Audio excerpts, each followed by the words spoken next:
ආදර්ශමත් නායකත්වයක් කියලා කියන්නේ එයාගේ අනුගාමිකයෝ නැත්නම් සබෝඩිනේට්ලා ඒ නායකයාට ගරු කරනවා. රැකියාව කරනකොට මං නායකයෝ 17ක් එක්ක වැඩ කරලා තියෙනවා. හරියට ටැලන්ට් එක ඇට්‍රැක්ට් කරගත්තේ නැත්නම් ඊට පස්සේ ඒකේ නෙගටිව් පැත්ත තමයි යන්නේ. ජගත් සමහර විට හිරේ යන්න තිබ්බා. නෑ මහත්තයා. අවුරුදු 80ක් කියවට අවුරුදු 40 ජීවත් වෙන්නේ.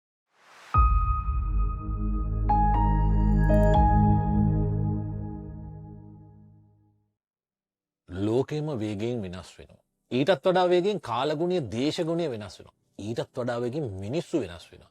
මේ වෙනස් වෙන මිනිස්සු එක්කම ඉඳගෙන ඒගොල්ලන්ගේ දිශානතිය යහපත් දෙසට යොමු කරන්න උත්සාහ කරන මිනිසෙක් අපිට හම්බ වුණා. ඇත්තටම ඔබ කවුද? මම ජගත් කරුණාරත්න දැනට පෞද්ගලික බැංකුවක ජ්‍යෙෂ්ඨ කළමනාකරුවෙක් කටයුතු කරනවා. ඒ වගේ මගේ අවුරුදු 27ක විතර එක්ස්පීරියන්ස් එකයි මගේ අධ්‍යාපනයේ මම ලබාගත් පරිචයත් එක්කලා මගේ දැනුම මම ජනතාවට නැත්තම් අපේ සමාජයට දීලා සමාජයේ ප්‍රගමනයකට අවශ්‍ය වාතාවරණය සකස් කරන්න පුළුවන් තරම් හොඳ දායකත්වයක් දීම තමයි මගේ බලාපොරොත්තුව. පෞද්ගලිකව ඔබගේ තොරතුරු කිව්වොත් කියන්නේ විවාහකද ළමයි? ඔව් මම විවාහකයි.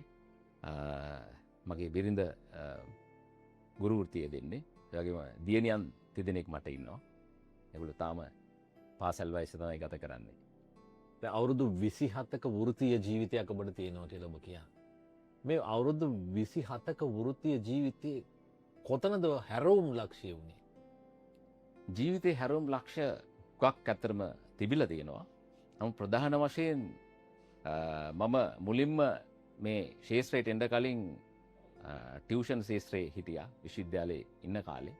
ඊට පස්සේ මම තීරණය කරනවා පෞද්ගලික අංශයේ රැකියාවට යන්න. මම ඇත්තටම රජයේ රැකියාවක් බලාපොරොත්තු වෙන්නේ නැහැ. මම එදා ඉඳලා තීරණය කරා පුද්ගලික අංශේ මට ගොඩාක් මගේ දක්ෂතාවයෙන් එක්කලා ඉස්සරහට යන්න පුළුවන් වෙයි කියලා. ඒක නිසා ඒ තීරණය එක්කලා අද ඉන්න තත්ත්වය ඇත්තට මගේ මුල්ම හැරවුම් ලක්ෂ්‍ය ඒක. ඊට පස්සේ විවිධ අවස්ථාවලදී විවිධ හැරවුම් ලක්ෂ්‍ය තිබිලා තියෙනවා.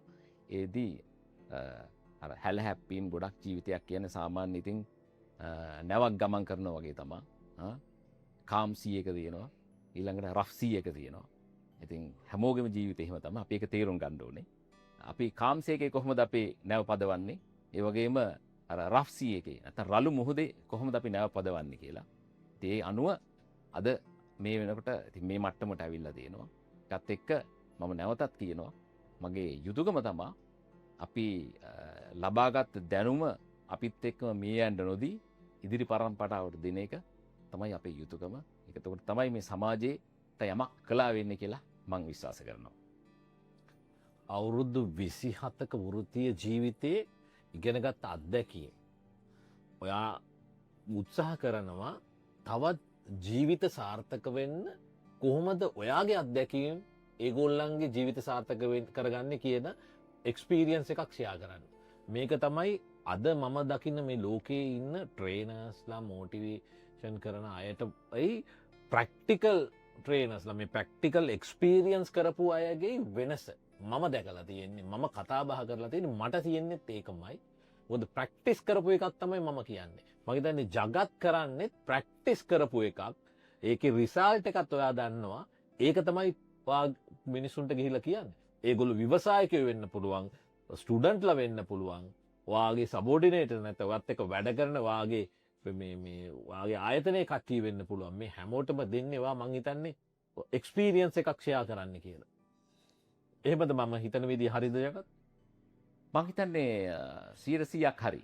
මොකද කවදාවත් අපි නොලබපු අත්දැකීමක් අපිට ව්‍යාජ විදිහට දෙන්න බෑ. ඒක අපි තුලින් වෙන්න ඕනේ. මොකද අපි පොත කියවපු දෙයක්වත් එහෙම නැත්නම් දැකපු දෙයක්කට වැඩිය අත්දැකීම් මත දෙන එක තමයි හුඟක්ම සාර්ථක වෙන්නේ. එතකොට හුඟක් උදාහරණ විදිහට ඒ වගේම තමයි අඳුන ගැනීම විශේෂයෙන්ම අපිට හමු වෙන පුද්ගලයන් අඳුනා ගන්න නම් අපි පෙර ප්‍රැක්ටිස් කරපු දෙයක් එහෙම නැත්නම් අත්විඳපු දෙයක් ඔස්සේ අපිට යන්න පුළුවන්. එතකොට තමයි ගොඩාක්ම සාර්ථක වෙන්නේ කියලා තමයි මම විශ්වාස කරන්නේ. ප්‍රසන්න මම ඔයත් එක්ක 100%ගෙන් ගයි නැවතත් මම කියනවා. දැන් මේ වෙලාවේ ලංකාවේ හැමෝම කතා බහ වෙන වචනයක් තියෙනවානේ. හිතන දේ වෙන්නේ වෙන දේ හිතා ගන්නවත් බෑගෙන ඔබ ඒකට එකඟයිද? මම ඇත්තටම ඒකට එකඟ වෙනවා. මොකද හේතුව හිතන දේ වෙන්නේ නැහැ. එහෙනම් මොකද අපිට කරන්න තියෙන්නේ? අපි ඕන දෙයකට රෙඩි වෙන්න ඕනේ. හිතන දෙයක් වෙන්නේ නැත්තම් අපිට චැලෙන්ජ් එකක් එතනම තියෙනවා. එහෙමනම් අපි ඕන දෙයකට සූදානම් වෙලා යන එක තමයි හොඳම දේ. වෙන දේ හිතා ගන්න බෑ කියනවනේ. වෙන දේ හිතා ගන්න බෑ. ඔව් වෙන දේ හිතා ගන්න බෑ කියන්නේ මොකද්ද? අපි අර සූදානම් වෙලා නැති එකක්නේ.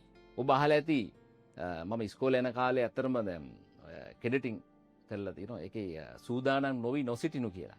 මම ඒක සම්බන්ධ කරනවා මෙතෙන්ට. ඒ වගේම මේ ස්කවුටින් වලදී නැත්නම් බාලලක්ෂ ව්‍යාපාරයේ මොටෝ එක ගත්තොත් එහෙම සූදානම්ම සිටිනු. මේ දෙක එකම තමයි කියන්නේ විවිධ විදිහට.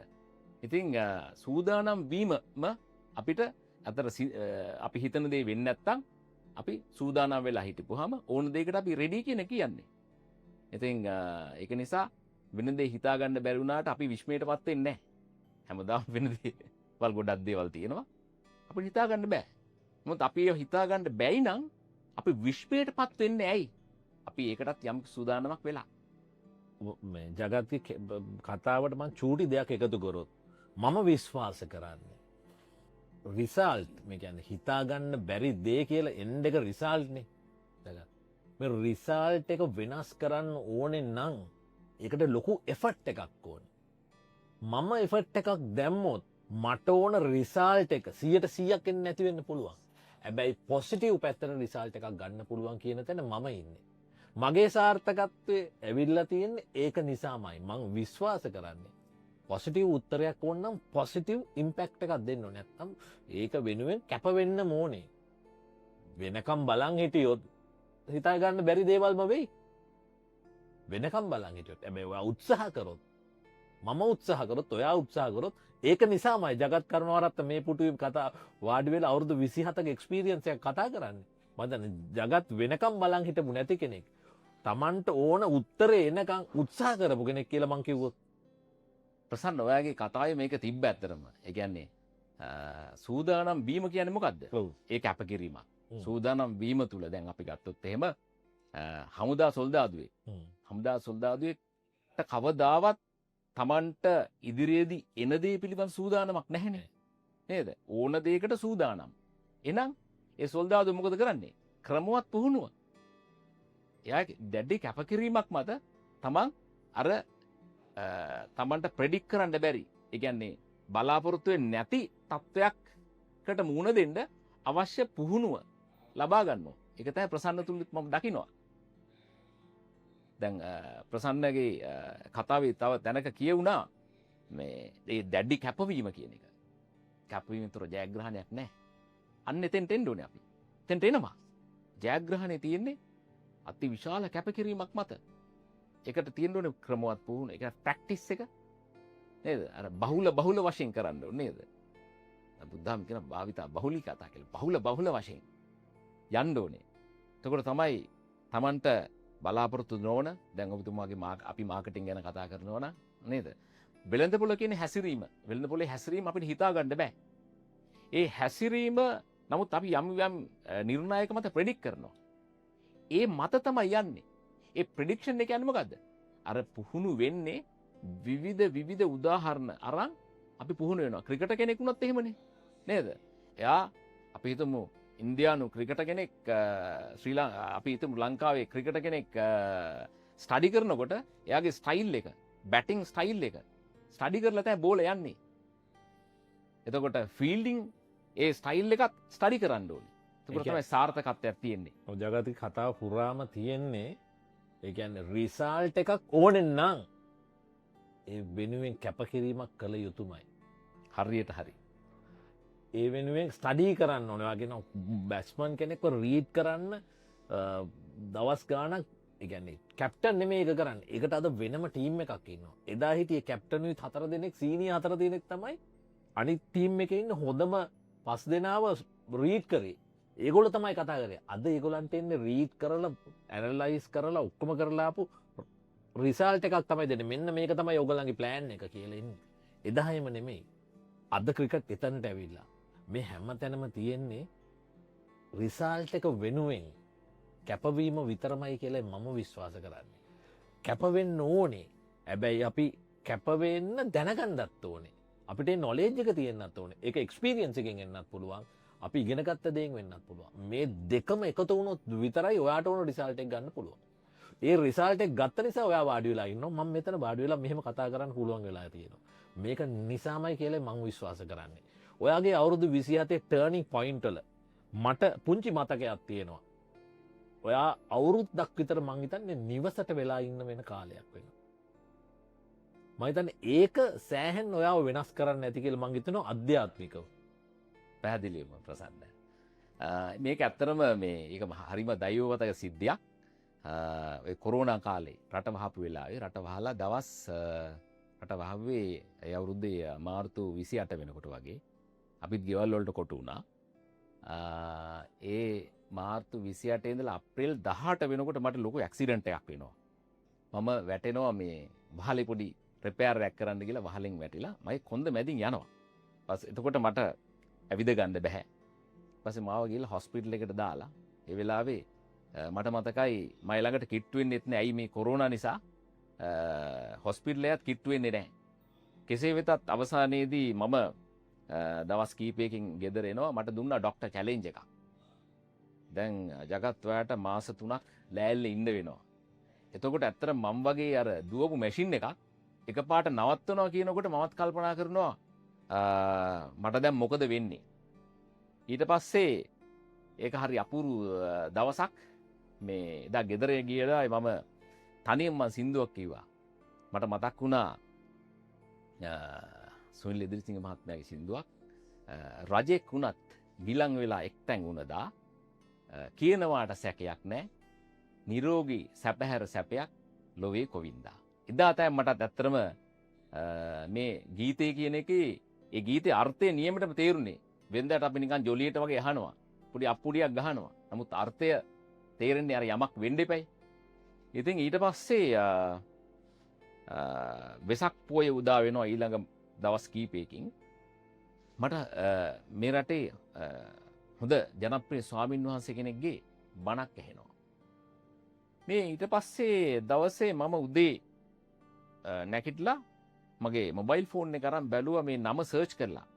බලපුවාම 90 ගාණක් තියෙනවා මේ ස්වාමින් වහන්සේගේ එපිසෝඩ්ස්. මං කල්පනා කරා රයිට් මට දැන් මාස 3ක් ඉන්න වෙනවනේ. මම මේ 80 ගාණක් විතර වගේ තිබෙවෝ ඒ සියල්ලම අහලා තමයි මම නැගිටින්නේ කියන එකෙන් තමයි මම ඇත්තටම ටිකක් චේන්ජ් වෙන්න ගත්තා. එතකොට මට අවුරුදු 48යි. ඒ අතරේ තව මට හම්බෙනවා මට හොස්පිටල් එකේදී හම්බුණා වයසක මිනිස්සෙක්. හරි සුන්දරයි. එයා තමයි මාව බලා ගන්න ආවේ. ඉතින් මම හිතුවා මේ සාමාන්‍ය මිනිස්සෙක් කියලා. නමුත් ඒ මිනිස්සයා මගේ ජීවිතේ නිකන් දයෝපත විදිහට තමයි මට හම්බෙන්නේ. මේ මහත්මයා මගෙන් අහනවා මම මාමා කියලා කතා කරේ. මයෙන් අහනවා මහත්මයා ඔබතුමාට හිතන්නේ ඔබතුමා හිතන්නේ මිනිස්සු කොච්චර කාලයක් ජීවත් වෙනවද? මං කිව්වා ඉතින් ඕනනම් උපරිමයේ අවුරුදු 75ක් 80ක්. නෑ මහත්තයා. අවුරුදු 80ක් කියවට අවුරුදු 40යි ජීවත් වෙන්නේ. මං කිව්වා ඇයි? අවුරුදු 40ක්ම මහත්තයා රාත්‍රී කාලේනේ. ඒතර කල්පනාවෙන් ජීවත් වෙන්නේ අවුරුදු 40යි එතකොට. ඇත්ත. දෙවෙනි ප්‍රශ්නේ මම ඇහුවා. මහත්තයා වයස කීයද? ඒ වෙලාවේ මං කිව්වා 48යි කියලා. මහත්තයාට 50ට තව අවුරුද්දයි තියෙන්නේ. මම බැලුවා දැන් මෙයාට ගණන් වැරදිලාද කියලා. මං කිව්වා අවුරුදු දෙකක් තියෙනවා. ඇයි මහත්තයා? රාත්‍රී කාලේ? ඇත්ත. මහත්තයා අවුරුදු 50ට කලින් මහත්තයාගේ ඥාන දශකේ ඉවර වෙනවා. ඊට කලින් යමක් අවබෝධ කරගන්න හොඳම කාලේ කිව්වා. මං ඕකත් අරන් තමයි ගෙදර ආවේ. ඊට පස්සේ මම මේ ආධ්‍යාත්මික පැත්තත් කඩි කරන්න ගත්තේ. ඉතින් ඒක ඇත්තටම හරි සුවයක් දැනෙනවා. මම මෙහෙම ඔයාට කිව්වොත් ස්තුතියි ප්‍රශ්නය ඇහුවට. මම මෙහෙම කිව්වොත් ජගත් සමහර විට හිරේ යන්න තිබ්බා. හිරේ ගිහිල්ල ජීවිතෙත් නැති වෙන්න තිබ්බා. ඇඳට වැටුම් නැත්තන් කිය. එම වෙන්න බැයිද? එහෙම වෙන්න පුළුවන්. අර ඉස්සල්ලා ප්‍රසන්න කියපු කතා වගේ තමයි. අපි හිතනදේ මේ ඒක පොසිටව් එකන්නේ මිනිස්සු දුක්වෙනවා මාව ඇඳට වැටුණා වගේ කොන්ද කැඩුනා ඇත්තටම කොන්ද කඩලා ඇයි අන්නර වැරදි පාරක යන්න තියෙනවා. හිරේ යන්න ඉන්න මිනිහා කොන්ද කඩලා ගෙදර තියෙනවා. මිනිස්සු එක දන්නේ ජගත්. මිනිස්සු එක දන්නේ සමහර දේවල් වෙන්නේ හොඳටයි කියලා කියන්නේ ඕකයි. වට ඔයාට එහෙම එකක් වෙන්න තිබ්බ වෙන්න පුළුවන්. අපි ඒක අවබෝධ කරගෙන නෑ සමහර වෙලාවට. අපි ගොඩක් ඒවා කියනවන් වෙන්න හොඳටයි කියලා බාරගන්න ලෑස්ති නෑ. ගොඩක් ඒවා වෙන්නේ හොඳට තමයි. අපිට ගොඩක් දේවල් වෙලා තියන්නේ හොඳට. අපි ඒක බාරගන්න ලෑස්ති නෑ. බාරගන්නවා අපිට හොඳ ඒව විතර. ද ඔයාගේ අසනීප වෙලා ඒක ඒවා බාරගන්න කැමති නෑ මේක හොඳටයි වුණේ කියලා. සමහරට හොඳට වෙන්න පුළුවන්. අපිට ඕන තරම් කතා තියෙනවා. රජවරුන්ගේ කතා තියෙනවා. අර චීනේ මේ මිනිස්සෙක් හලත් ඇති චීනය අර මනුස්සයෙක් ඉන්නවා. ඒ මනුස්සයාගේ අස්යෝ ටික කඩාගෙන යනවා. අස්ස ගාල යනවා. අස්යෝ දෙන්නෙක් ඉන්නවා යනවා. ගිහලා අස්යෝ දෙන්න අරන් එනවා. අස්සගාල කඩන් ගියා මිනිස්සු ඇවිල්ලා කියනවා අනේ අයියෝ ඔයාට මාර වැඩේ උනේ අස්යෝ නෑ දැන් කොහොමද ජීවත් වෙන්නේ? කමන්නේ. ඒකත් හොඳටයි උනේ කියලා කියනවා. ඊට පස්සේ අස්යෝ දෙන්න ගිහිල්ලා අස්සෝ රැලක් අරන් එනවා. එතකොට ඔන්න අවිල්ලා අනිත් මිනිස්සු කියනවා මාර දෙයක් ඔයාට උනේ කොච්චර හොඳ අස්යෝ දෙන්න කියලා රැලක් ආවා. ඒකත් හොඳටයි උනේ. ඊට පස්සේ පුතා අලුතෙන් ගෙනාපු අස්සේ කීලා කරන්න ගිහලා පුතා වැටිලා කකුල කැඩෙනවා. මිනිස්සු ඇවිල්ලා කියන මාර වැඩේ නේද උනේ අර අස්සේ මේ මොනවා කරන අස්සේ එක්ක ආපු ඉතින් ඔයාගේ පුතාගේ කකුල ගන්න බලන්නකො මේ හොඳට හිටපු ළමයානේ. මේ අස්සයෝ දෙන්නනේ මේක කරේ එහෙම කියලා. ඊට පස්සේ යුද්ධයක් එනවා. වටේ රටේ ඉන්න හැම තරුණයෙක්ම යුද්ධයට ගන්නවා. යුද්ධ පෙරමුණට අරයි යනවා. හැබැයි කකුල කැඩිච්ච නිසා පුතාව අරයි යන්න බැරි වෙනවා. ඒ මනුස්සයාට පුතා ඉතුරු වෙනවා. මේ හැමදේම වෙලා තියෙන්නේ මොකක් හරි හේතුවක් නිසා. ඔය අධ්‍යාත්මික පැත්ත ස්පර්ශ කරපු නිසා මම ඇහුවේ. මේ හැම එකටම මොකක් හරි හේතුවක් බලපාන්න ඇති කියලා මම හිතනවා ජගත්. ප්‍රසන්න ඔතනදී අපි ගන්න ඕනේ ඔයා මයින් ඇහුවා මේ ජගත් හිරේ ගියා නම්. ඇත්තටම ඒ කියන්නේ මොකද්ද? ජීවිතේ 0 වෙලානේ නේ. අපි දැන් 0 ඉඳලා කතා කරන්නේ. ඔව්. දැන් සමහරු මයින් අහනවා ජනප්‍රියව අහන කතාවක් තමයි මේ ජීවිතේ 0 වුණොත් මොකද කරන්නේ කියලා. ඇත්තටම 0 වෙන එකෙන් වෙන්නේ අපිට රීසෙට් කරගන්න අවස්ථාවක් එනවනේ. අපිට අපේ ජීවිතේ රීසෙට් කරගන්න. නැවත ඒ යථා තත්ත්වයට එන හරි පොයින්ට් එකක් අපිට දීලා තියෙනවා. එතකොට මේ 0 එකෙන් අපි ඊළඟ ස්ටෙප් එක තියාගන්න. එක්කෝ අපිට පුළුවන් 0 කියන පොසිෂන් එක ගණිතයේදී ගත්තොත් එහෙම ඍණ හෝ ධන. එතකොට අපි ධනාත්මකව ඉඳලා ඍණ වෙලා මේ 0 වෙලා. මේ 0 ඉඳලා අපි ඊළඟ හැරවුම් ලක්ෂ්‍යය නැත්නම් අපි ගන්න ඕනේ පැරඩියම් ෂිෆ්ට් එකක්. ඒකට කියන්නේ පැරඩියම් ෂිෆ්ට් එක. කියන්නේ විශාල හැරවුම් ලක්ෂයක් ගන්න. ඒක හැමෝම ගන්නෙ නෑ. ඇත්තටම අපි මේ වර්තමාන විශේෂයෙන් තරුණ පරපුරට අපිට දෙන්න තියෙන ආදර්ශය එහෙම නැත්නම් පණිවිඩය තමයි මේ 0 වෙච්ච වෙලාවට අපි කොහොමද මේ වගේ හොඳ හැරවුම් ලක්ෂයක් ගන්න කියලා. සමහරව අර ජීවිතේ තමන්ට ආපු නෙගටිව් ෆැක්ටර්ස් මතම ජීවත් වෙන පිරිසක් තමයි අපි දකින්නේ. නෑ බහුතරයක්. අපි ඒගොල්ලන්ට මේ කියන්න පණිවිඩයක් දෙන්න ඕනේ. නෑ එතන තමයි හොඳම හැරවුම් ලක්ෂය. එතකොට කවදාවත් වැටෙන්නේ නෑ. ජාතියක් වශයෙන් වුණත් අපි 0 වෙච්ච අවස්ථාවක අපිට හැරවුම් ලක්ෂ ගත්ත තැන්වල තමයි විශේෂයෙන් බාණ්ඩ ජපානයේ හිරෝෂිමා ජනප්‍රිය දෙයක්. හිරෝෂිමා නාගසාකි වලට බෝම්බි දැම්මට පස්සේ ලංකාව අපි එදා හිටපු තත්ත්වෙත් එක්ක බලනකොට ඒගොල්ලෝ කල්පනා කරා නෑ ලංකාව හොඳ ගමනක් යයි. සිංගප්පූරු අග්‍රාමාත්‍යවරයා කිව්වනේ අපිට කවදා හරි ලංකාවක් වෙන්න ඕනේ කියලා. නමුත් අපිට එතෙන්ට එන්න බැරුණා. නමුත් දැන් සිංගප්පූරු ජපානය වගේ තනිකර මේගොල්ලෝ හැරවුම් ලක්ෂ ගත්ත අය. දැන් ඇත්තට මම මෙතනදී තව එකක් ඇඩ් කරනවා මේ ඔය සිංගප්පූරුවේ මම වෙන තත්ත්වයක පොඩ්ඩක් ගෙනියනවා මේ වැඩි මනත් තොරතුරක් දෙන්න. මේ සිංගප්පූරුවේ සාර්ථකත්වයට හේතු වෙච්ච කන්සෙප්ට් එකක් තියෙනවා. මේකට කියන MPH. MPH M කියන්නේ මෙරිටොක්‍රසි. P P කියන්නේ pragmatism. H කියන්නේ honesty. Meritocracy. Meritocracy කියන්නේ right people for right job. මම දැන් ප්‍රසන්ට ඒ කියනකොට දෙයක් මතක් වෙනවා. ඇති අපි ඕනේ ජොබ් එකකට ගන්නකොට හරි මිනිහා ගන්න ඕනේ. නේද? ඕන තමතුරකට පත් කරනකොට හරි පුද්ගලයා පත් කරන්න ඕනේ. ඔව් අද වෙලා තියෙන්නේ ඉන්ටර්විව් එකකට පාස් වෙන්නේ නළුවෙක්නේ. ඔව්. නළුවා තමයි ඉන්ටර්විව් එකට පාස් වෙන්නේ. නළුවගෙන් හරිම කැන්ඩිඩේට් අඳුරගන්න දක්ෂ වෙන්න ඕනේ අපි. පැහැදිලිව. වාස කම්පනීක CEO කෙනෙක් නම් ඔය ඉක්මනට 0 වෙන්න පුළුවන් වෙන්න ඕනේ. එතකොට තමයි ඔයාට හරි නළුවගෙන් හරි කැන්ඩිඩේට් හරි කම්පිටන්ට් තියෙන මේ අනුස්සය අඳුර ගන්න පුළුවන්. මම එහෙමයි උත්සාහ කරන්නේ. එතනට එන්න 0 වෙන්න පුළුවන් වෙන්න ඕනේ ඉක්මනට. මොකද අපි ගෙනාපු ඔක්කොම ප්‍රශ්න ඔක්කොම ගොඩ එක්ක ඒ කවුරු හරි කැන්ඩිඩේට් කෙනෙක්ව අපි ඉන්ටර්විව් කරොත් අපි වෙනද ගොඩාක් දේවල් අරගෙන අපි 0 වුනේ නැත්තම් අපිට හරි එක්කෙනාව තෝරගන්න බැරි වෙනවා. ඒකයි ගොඩක් වෙලා තියෙන්නේ නළුවෝ තමයි ආයතන තෝරගෙනත් තියෙන්නේ රටවල් තෝරගෙනත් තියෙන්නේ. ඒක නිසා තමයි සමහර රටවල් දියුණු වෙලා නැත්තේ. සමහර ආයතන දියුණු වෙලත් නැත්තේ. නියම කැන්ඩිඩේට් සමහරට ජනප්‍රිය නෑ නළුවෙක් නෙමෙයි. ඕක තමයි හරියට CEO කෙනෙක් හැටියට ආයතනයක් නම් තෝරගන්න ඕනේ. ඉතින් ඕක තමයි තියෙන්නේ මං හිතන විදියට. ඔයා කියපු කතාවත් එක්ක මම මේ කිව්වේ සුදුස්සාට සුදුසු තැන කියන එකේදී ඔන්න ඔය කෑල්ල නිසා අසාර්ථක වෙච්ච ජාතීන් සහ රටවල් තියෙනවා. තියෙනවා. ඒ කියන්නේ right people for right job. නැවතත් මම කියනවා මොකද හේතුව ඕන ආයතනයකට තෝරගත යුත්තේ හරි ටැලන්ට් එක ඇට්‍රැක්ට් කරගත්තේ නැත්නම් ඊට පස්සේ ඒකේ නෙගටිව් පැත්ත තමයි යන්නේ. මේකේ කන්ටිනියුේෂන් එක ගත්තොත් ඊළඟ එක ප්‍රැග්මැටිසම්. දැන් අපි ඔන්න මුලට එනවා ආපහු. ඒ කියන්නේ ප්‍රැග්මැටිසම් කියන්නේ doing right thing in a practical and sensible way rather than having fixed ideas and theories. Doing practical things in practical and sensible way. Practical වෙන්න ඕනේ. ඒ වගේ තමයි අපි ජීවත් වෙන්නේ මිනිසුත් එක්කනේ. ඒ කියන්නේ මොකද්ද? සෙන්ස් එකක් තියෙන්න ඕනේ.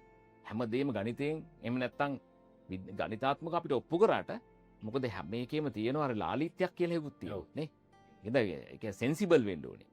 sensible way rather than having fixed ideas. ඒ කියන්නේ අපි fixed ideas තියාගෙන යන්න බෑ. theories වලට යන්න බෑ. ඒ කියන්නේ මොකද්ද?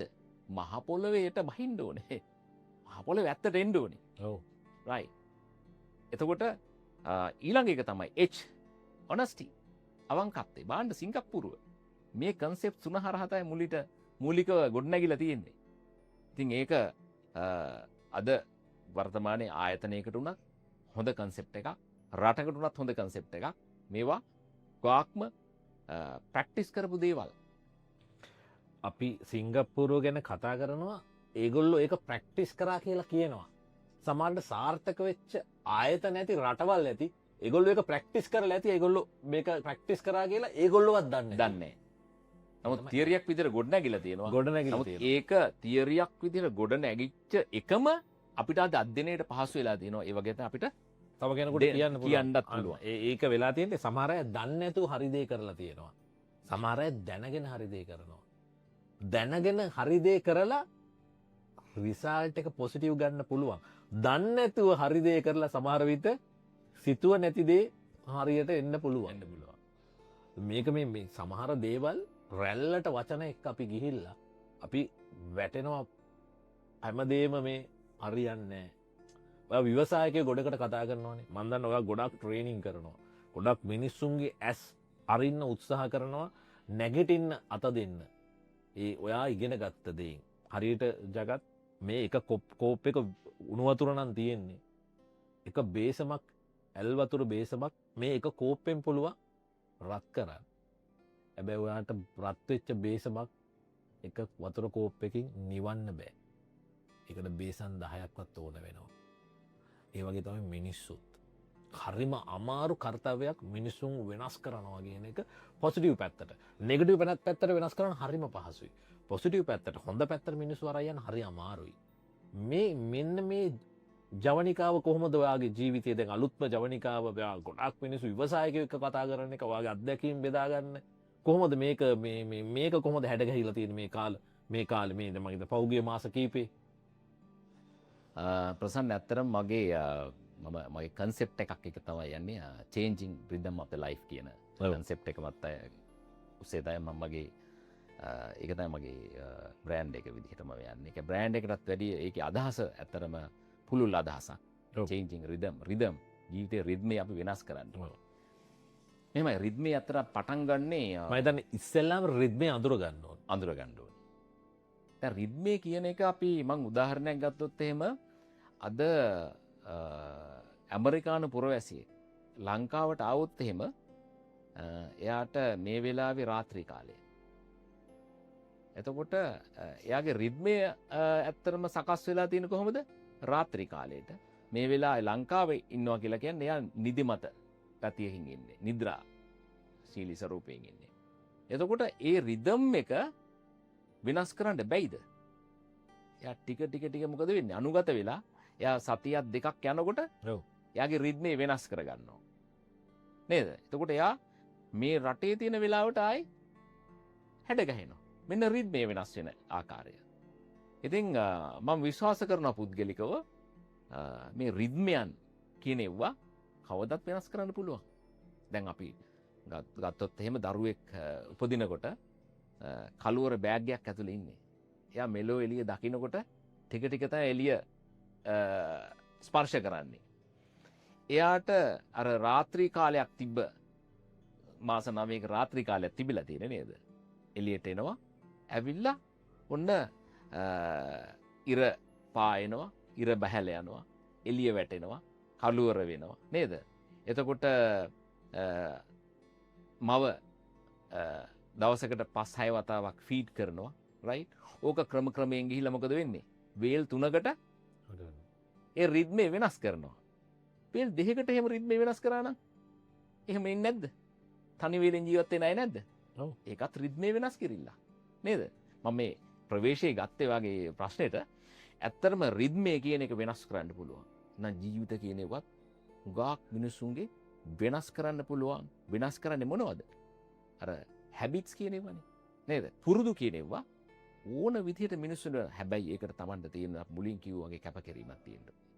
Tamanට විලින්ග්නස් එකක් තියෙන්න ඕනේ. නේද? ඒ විලින්ග්නස් එක තිබ්බොත් විතරයි මට චේන්ජ් වෙන්න අවශ්‍යයි. මම හුඟක් මිනිස්සු දැකලා තියෙනවා.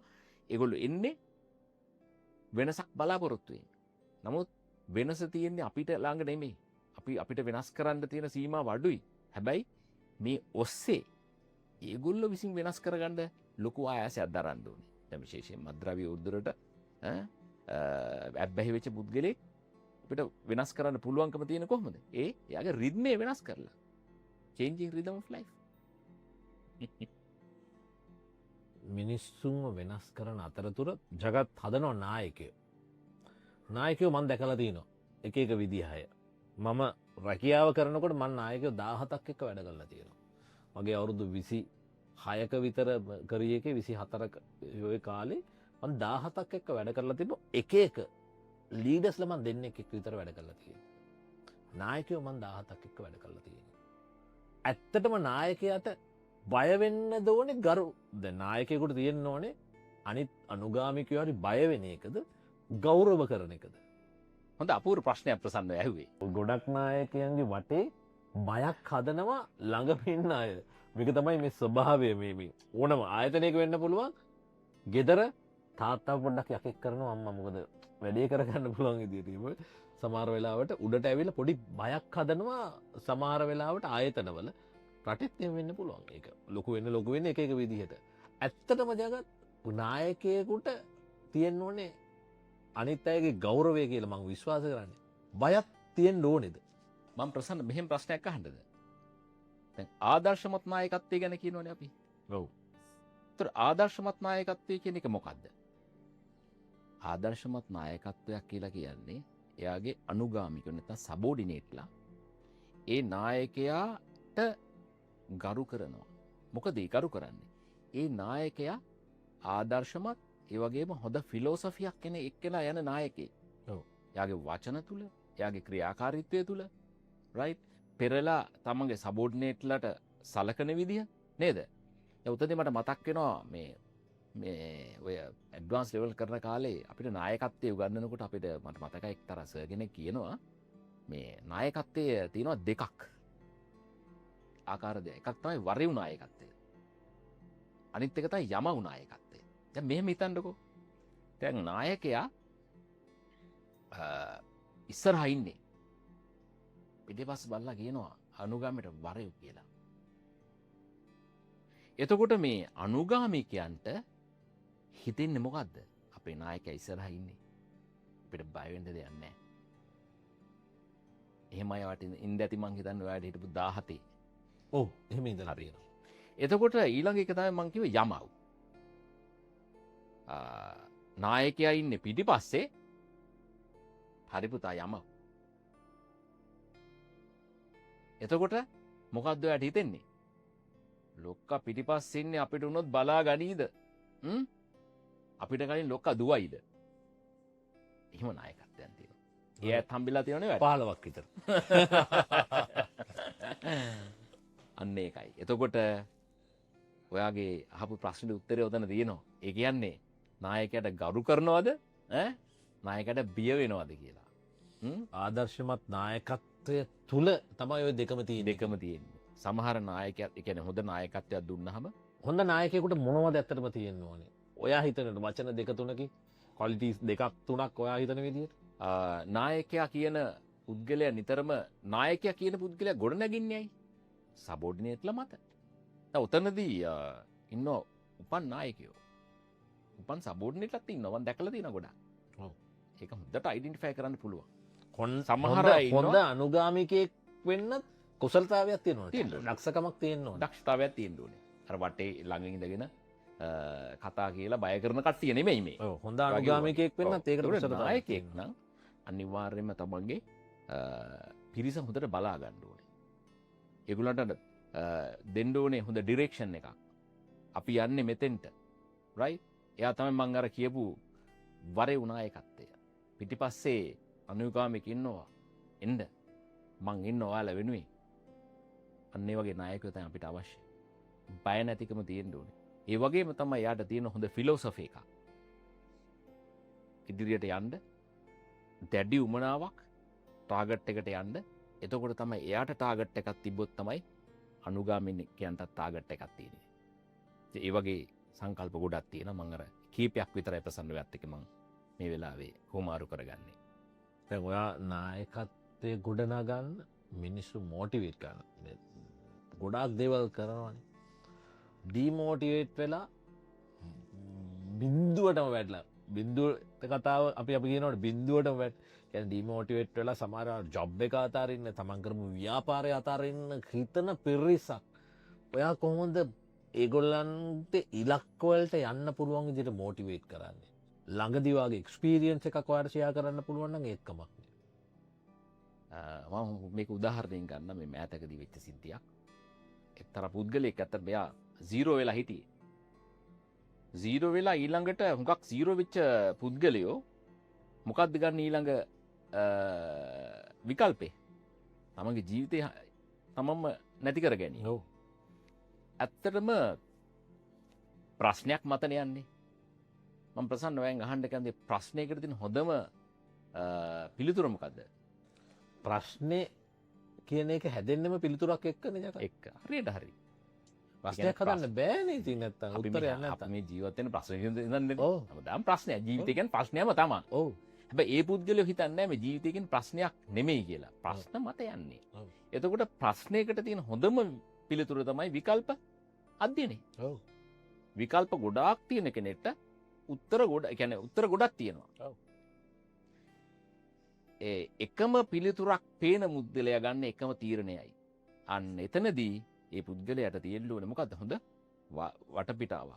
0 වෙච්ච අයට, 0 වෙන අයට, නැත්නම් 0 වෙයි කියලා හිතන අය. එහෙම ගමු අපි. තමන්ගේ දැනුම් පරාසය වැඩි කරගන්න, විකල්ප වැඩි කරගන්න, තමන්ගේ නෙට්වර්ක් එක වැඩි කරගන්න ඕනේ. ඒ මත අපිට උත්තර දෙනවා. උත්තර යාට හම්බ වෙනවා. ඒකමයි වෙන්නේ. ඒකමයි. يعني ගොඩක් වෙලාවට අපි ගොඩක් අනිත් අය නිසා අපේ තියෙන දේවල් වෙනස් කරගන්න ඕනේ ජගත්. මට හොඳ කතාවක් මගේ දිම එක එක්කෙනෙක් මට කිව්වා මගේ මිතුරියක් ඇත්තටම මං එයාත් එක්ක කතා කරනකොට මගේ ගාව හිටපු හොඳම කෙනෙකුට මම බනිනවා.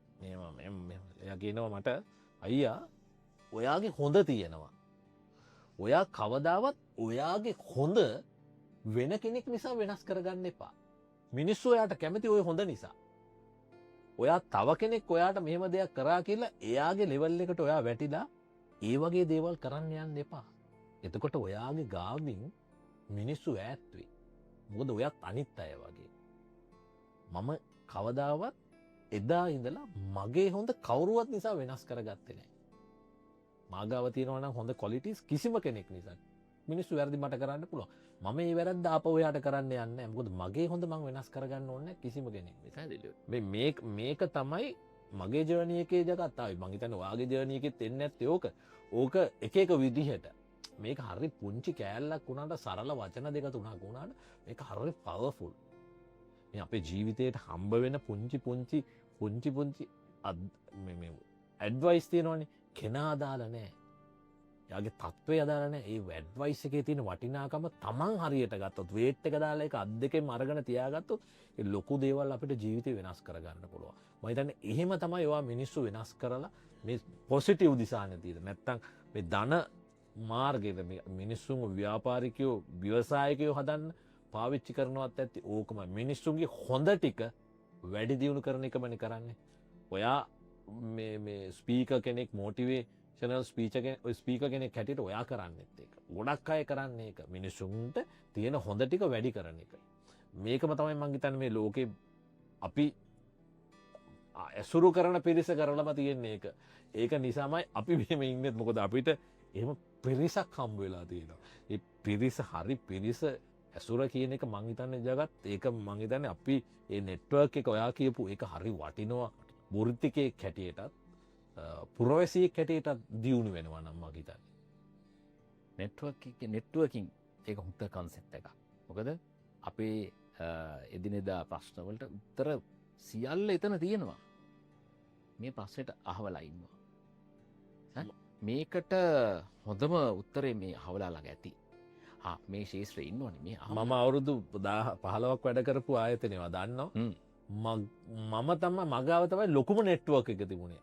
ඒක චෙයාමන් ඉඳලා පල්ලෙහා ඔක්කොටම වෙනකම් ඒගොල්ලෝ ඔක්කොම දන්නවා මට කතා කරා නම් ප්‍රශ්න විසඳෙනවා කියලා. ඒ කියන්නේ මාගාව තියෙනවා. ඒ කියන්නේ මාස 3ක් පරණ පත්තරේ හොයාගන්න වුණත් මට කතා කරොත් පුළුවන් කියලා එක්කෙනෙක් කියලා මාගාවට ඇත්තටම මම එයාට විනාඩි 15ක් යන්න කලින් හොයලා දුන්නා. කියන්නේ මගේ එකෙන් නෙමෙයි වෙන තැනකින්. අන්න ඒක තමයි. ඒ කියන්නේ හැම තැනම නෙට්වර්ක් එක අපි මොකද අපි ඇසුරු කරන එකනේ අපි කරේ. මිනිස්සු හම්බුනාම ඒගොල්ලෝගේ දුක සැප බෙදාගෙන අපිට තිබුණේ නෙට්වර්ක් එක හදාන්න. මොකද අපි සේල්ස් ඇන්ඩ් මාකටිං නේ. අපි ඔයාගේ පසුබිමයි මගේ. ඒ ඕක තමයි අපි කරලා තියෙන්නේ. ඒකයි මේ අපිට බය නැතුව ලෝකේ ඕන තැනක ගිහලා සර්වයිව් වෙන්න පුළුවන්. මේ නෙට්වර්ක් එක නිසා. ඔයා යාපනයේ ගියත් ෆෝන් එකක් නැතත් කිසිම දෙයක් නැතත් ඔයාට දවස් 3-4ක් ඉන්න පුළුවන්. කෑම බීම ඔක්කොම තියෙනවා. මේ ලංකාවේ එහා කරනකොට මටත් පුළුවන්. මේ අපි හදාගත්ත නෙට්වර්ක් එක. අපි කවදාවත් ඒක එහෙම දෙයක් කරන්න හිතාගෙන හදලා නැහැ. ඔයා හදලත් නැහැ. මිනිස්සු ආශ්‍රය කරලා නැහැ මම යාපනයේ ගියොත් මාව බලාගනී කියලා හදලා නැහැ. නමුත් ඒක දවසක ඕන වෙනවා. මෙන්න මේ නෙට්වර්ක් කියන එක ඇත්තටම අද ගොඩක් ට්‍රෙන්ඩ් එකක් වෙලා තියෙනවා නෙට්වර්කින් කියන එක. අද ගොඩක් උගන්වනවා. මේක හරි වටින දෙයක් මං හිතන්නේ. ඔයත් ඒකම කරනවා ඇති. ප්‍රසන්න නෙට්වර්ක් එක ඇති කරගන්න ඔයා දන්නවද මේකේ තියෙන ප්‍රධානම සංකල්පය ඒක තියෙන පිටිපස්සේ තියෙන සංකල්පය. නෑ පරිත්‍යාගය. අනිවාර්යයෙන්. ඒ පරිත්‍යාගය කියන්නේ මොකද්ද? ඔයාගේ වචන පරිත්‍යාග කිරීම. ඔයා ක්‍රියාව පරිත්‍යාග කිරීම. ඊළඟට ඔයා දන්න දේ නේද? දීම. ඒ ටික දීලා හැබැයි ඔයා කිසි දෙයක් බලාපොරොත්තු නොවී ඉන්නවනම් ඔයාට නෙට්වර්ක් එක හැදෙනවා. ඔටෝමැටිකලි ප්‍රතිලාභයක් ඔයා බලාපොරොත්තු වෙන්නේ නැහැ. එතකොට කවදා හරි දවසක ප්‍රතිලාභයක් ලැබෙනවා. ඒ ප්‍රතිලාභය ලැබේ. ඒක වෙනම කතාවක්. වෙනම එකක්. හැබැයි ඔයා අරක දේ අර හොඳ දේ වපුරලා තියෙන්නේ නේද? ඒ ප්‍රතිඵලය එනවද නැද්ද කියන එක හිතන්න දෙයක් නැහැ. මේ නෙට්වර්ක් එකෙන් ඔයාට දෙනවා. දෙන පවර් එකක්. අනිවාර්යයෙන්. ඔය විශ්වයට මුදා හරිනවා. ඔයා හොඳ ෆ්‍රෙන්ඩ් කෙනෙක්. ඔව්. ඔයා හොඳ ඔයාගෙන් යම්ම ගණ්ඩ තියෙනවා. ඒතකොට අතාරින්නේ නැහැ නෙට්වර්ක් එක. ඔව්. ඒකමයි දැන් මෑත කාලේ යං ජෙනරේෂන් එකේ ඕක හරි අඩුයි. මොකද ඒගොල්ලන්ගේ ඇත්තටම ෆෝකස් එක හරි අඩු. දෙපැත්තක් මම කියන්නේ සයිඩ් කන්නාඩි නෑ කියලා ඒගොල්ලන්ට. පිටිපස්ස පේන්නේත් නෑ. ඒගොල්ලන්ට දෙපැත්ත පේන්නෙත් මේ ඒගොල්ලෝ ඉස්සරහ විතරයි බලන්න මොකද වින්ස්ක්‍රීන් එක ලොකුයිනේ වින්ස්ක්‍රීන් එක දිහා බලාගෙන ඒගොල්ලු ඉස්සරහ යනවා නේ සමහරවිට ඒගොල්ලන්ට වින්ස්ක්‍රීන් එක පිටිපස්සට ගිහිල්ලා අර බැක් පිටිපස්සේ තියෙන පොඩි මේකෙන් බලාගෙන යන්න තිබ්බන සමහරවිට ඊට වඩා ඒගොල්ලෝ අවධානයෙන් යයි නමුත් අද ඉන්න පරපුර මේ තරුණ පරපුරට අර ලොකු වින්ස්ක්‍රීන් එක දෙපැත්ත බලන්න නැතුව ඩ්‍රයිව් කරන එකක් තමයි තියෙන්නේ ඒකයි ඒගොල්ලෝ ඉක්මනින් සාර්ථක වෙන්න කියලා ඉක්මනින් අසාර්ථක ඊටත් වඩා වේගෙන් අසාර්ථක වෙලා උදාර ඒගොල්ලෝ එක්ස්පීරියන්ස් එකක් ගේන් කරගන්නවට වඩා ඒගොල්ලෝ ඉක්මනින් මනේ කියන්න ක්වික් මනී තමයි ඒගොල්ලෝ බලන්නේ එක්ස්පීරියන්ස් එකනේ ස්කිල් එක හදාගන්න ඇත්තටම ස්කිල් එක කියන එක ඉම්පෝර්ටන්ට්නේ ඔයා මොකද හිතන්නේ ස්කිල් එක ඉස්සල්ලාම හුඟක්ම වර්තමානයේ ඔය දැන් පරපුර තමන්ගේ ස්කිල් එක අයිඩෙන්ටිෆයි කරගන්නේ ඒක මම දකින ලොකුම නෙගටිව් ෆැක්ට් එකක් මොකද හේතුව අර ඒ ස්කිල් එක අයිඩෙන්ටිෆයි කරගත්ත නැති අය මම දකින්නේ අර අලියාගේ තරම අලියා දන්නේ නැහැ කියනෝනේ ඔව් අන්න ඒ වගේ හුඟක් අයට ස්කිල් එක තියෙනවා ඒ ස්කිල් එක හඳුනගෙන ඒ ඔස්සේ යන ක්‍රමවේදයක් තමන් හදාගන්න ඊට පස්සේ ඒගොල්ලෝ විවිධ දේශානතින් ඔස්සේ ආශාවන් ඔස්සේ යනවා දකින අද පාරිභෝජනවාදී නැත්තම් අනුකරණ ප්‍රතිපායකට අහුවෙච්ච ලෝකයක් අපි දකින්නේ නේද අනිවාර්යෙන් ඒ ඔතෙන්දී අතරම දැන් අතර බුදුරජාණන් වහන්සේ කියනවා මේ පංචස්කන්ධය ගැන කතා කරනවා මේ ඇහැ ඇස අංක එකට දාලා තියන්නේ ඇයි ඔව් ලස්සන ලෝකෙක මොකක්ද දේවෙත ඇස් ඇදිලා යයි සිරිබර විසිතුරු ලොවේ කියනවා නේද ඉතින් මේ මුලින්ම අපි පැහැරගන්න නැහැ ඉතින් මට දැන් මේ වෙලාවේ මතක් වෙනවා මේ ඔයාගේ ව්‍යාපාරත් එක්ක සම්බන්ධ වෙන මේ පුරාණ ශ්ලෝකයක් මේක ඇත්තටම මට මේ ශ්ලෝකයට කලින් මේකේ පදනම එන්නේ දවසක් මේ කැලේක ගිහිල්ලා මම මේ වඳුරු නැලක් දිහා බලාගෙන ඉන්නකොට මගේ හිතවත් අයියා කෙනෙක් තට්ටු කරලා ඇහුවා කොහෙද බලා ඉන්නේ කියලා. ඊට මං මේ වඳුරු දිහා බලා ඉන්නේ මේගොල්ලන්ගේ හැසිරීම ගැන. මේ මල්ලි මොනවද ඔයා දකින්නේ කියලා. මං කිව්වා මේගොල්ලන්ගේ හැසිරීම තුනයිනේ තියෙන්නේ. ඈ මොනවද මල්ලි? ආහාර ඊළඟට ඒගොල්ලන්ගේ ලිංගික කටයුතු ඊළඟට මොකද්ද? fighting for survival. අර 1 2 කරන දිවිල්ල. පස්සේ මම ඕකේ දැන් 4 වෙනි එක හුඟක් ඔය ඔඩියන්ස් වලින් මම අහනවා මේ 4 වෙනි එකක් තියෙනවා නම් පුළුවන් නම් කියලා. මට අවුරුදු ගානක් යනකම් කවුරුත් කිව්වේ නැහැ. ඉතින් පස්සේ දවසක් මේ ස්වාමීන් වහන්සේ කෙනෙක්ට මම ඇහුවා ඒ ප්‍රශ්නේ. අයියෝ මහත්තයා ඔක තියෙනවනේ පරණ ශ්ලෝකයක. මොකද්ද? ආහාර නිද්‍රා බය මෛතුන්‍යං සාමාන්‍ය මේත පසුබීර් නරානාම් කියලා. දැන් මේකේ බලන්න අංක එකට දීලා තියෙන්නේ මොකද්ද? ආහාර. මේ ආහාර කියන එක අපිට සෞඛ්‍යමත් ආහාර ලැබෙන්න ඕනේ. හොඳ ආහාරයක් ලැබෙන්න ඕනේ. ඒ මත තමයි මේ ජීවියා ඉස්සරහට යන්නේ. ඉතින් මං දන්නවා ප්‍රසන්නගේ ව්‍යාපාරය හරහා හොඳ සෞඛ්‍යමත් ආහාර වේලක් දෙන්න කැපෙලා ඉන්න ආයතනයක් විදිහට තමයි මම දකින්නේ ප්‍රසන්න. ඒ ආයතනය. ඉතින් එතනින් ඊළඟට මං යන්නේ ආහාර නිද්‍රා. නමුත් මං ඕක හුඟක් වෙලාවට ගන්න අනිත් පැත්තට. අංක 1ට මං ගන්න අර ඇතරම ලිංකත්වයට වැඩිය මං ඒක ගන්නවා සැටිස්ෆැක්ෂන් කියන එක. ජීවිතේ දැන් ඔයා මම අපි හැමෝම ඉන්නේ සැටිස්ෆැක්ෂන් එක මතනේ. ඔව්. නේද? කියන්නේ අපි ඉපදිලා තියෙන්නේම සැටිස්ෆැක්ෂන් එකක් නිසා. අංක 1. ඒ සැටිස්ෆැක්ෂන් කියන එක මං එතෙන්ට ලඝු කරන්නේ. මේ ලෝකේ අපි දැන් මේ ප්‍රසන්න ඇඳගෙන ලස්සන ඇඳුම නේද? දාලා තියෙන සපත් දෙක. අපි ගෙවල් හදනවා නේද? පුල් මාත්‍රකාවක් මේක. මේ සියලු ලෝකේ හැදිලා තියෙන්නේ මොකක් මතකද? අර තෘප්තිය මත නේද? අපි තෘප්තිමත් වෙන දේවල් වලින් දැන් මේ ලෝකේ හැදිලා තියෙන්නේ මුලින්ම. අංක 1. ඊට පස්සේ ආහාර. ඒ ජීවිය ආහාර ගන්න ඕනේ නේද? ඊළඟට එනවා කොතෙන්ද? නිද්‍රාව. ඒ ස්වාමීන් වහන්සේ මට කිව්වේ මහත්යෝ නිින්ද තමයි ඔතෙන්ට එන්නේ කියලා. මම අර මට මිස් වෙච්ච එක. නිින්ද හැමෝටම මේ සත්‍යයන් නිින්දක් ලබන්න ඕනේ. ඊට පස්සේ මොකද්ද? බය කියලා කියන එක මම විග්‍රහ කරනවා මොකද්ද? අර 1 2 3 කරන්න තියෙන බයනේ නේද? ආහාර නැති වෙයි කියන බය. තෘප්තිමත් වෙන්න නැති වෙයි කියන බයට මොකද? මම ඉංග්‍රීසියෙන් ගන්නවා fighting for survival. රැඳී සිටීම සඳහා කරන සටන. ඉතින් මේ සත්තුන්ට කියලා අදාළ නැහැ. හැම සතෙක්ම ඒක හැම සතෙක්ම ඔය හතර ඉන්නේ අපි හැමෝම හැමෝම ඉන්නේ. ඉතින් අපිට යම් කිසි ප්‍රශ්නයක් ආපුහම ප්‍රසන්න වෙනිකම් ප්‍රැක්ටිස් කරලා බලන්න. ඔයාට ප්‍රශ්නයක් ආපුහම ඔන්නේ ශ්ලෝකේ මතක් කරන ශ්ලෝකේ ඕනේ කරුණු හතර. ඔයා බේසික් වලට එනවනේ. අනේ මම මේකට නේද දඟලන්නේ. මේ මෙයා දඟලන්නෙත් මේකට. අපි දෙන්නම ඉන්නේ එකම අවශ්‍යතා හතරක. මූලික අවශ්‍යතා හතරක. ඉතින් එතකොට ප්‍රශ්න වලට උත්තරේ හම්බෙලා. නේද? ජගත් එක්ක ඉතින් ගොඩාක් කතා කරන්න කැමති අද නෙමෙයි වෙන දවසක. අද අපිට දීලා තියෙන කාලේ ඉවර වෙලා තියෙන්නේ. ගොඩාක් අත්දැකීම් අවුරුදු 27ක අත්දැකීම් විනාඩි 25ක් 30කින් මං හිතන්නේ කතා කරලා ඉවර කරන්න බෑනේ ජගත්. තව දවසක අපිත් එක්ක මේ සබාකෝ කතා බහට එක්වෙන්න. සෞඛ්‍ය සම්පන්න ජීවිතයක් ඔයාට තියෙනවා. ඒකයි ඔයා 2000 ඉඳලා මේ වෙනකන් 2000 හිටියට වඩා ලස්සනට ඉන්නේ. ඒ වාගේ සෞඛ්‍ය වෙන්න තියෙන මොකද්ද? සෞඛ්‍ය සම්පන්න වෙන්න තියෙන විනය නිසා. විනය කියන එක තිබුණොත් විතරයි කෙනෙකුට නාකි වෙන්න පුළුවන්. වාසනාව එකක්. හැබැයි විනය තියෙන්නත් ඕනේ නාකි වෙන්න. යම් කිසි අර අවුරුදු 50 ජීවත් වුණාම ඔයා කියපු කතාවක් ගොඩක් තියෙනවා. නමුත් වයස යනවා කියන එකට විනය අවශ්‍යමයි. විනය තිබුණොත් විතරයි ඒක කරගන්නත් පුළුවන්. ඔය හතර ඉන්න ඕනේ. ඔය විනය තියෙන්නත් ඕනේ. එහෙනම් බොහොමත්ම ස්තුතියි අපේ සොබාකෝ කතා බහට අද එකතු වුණාට.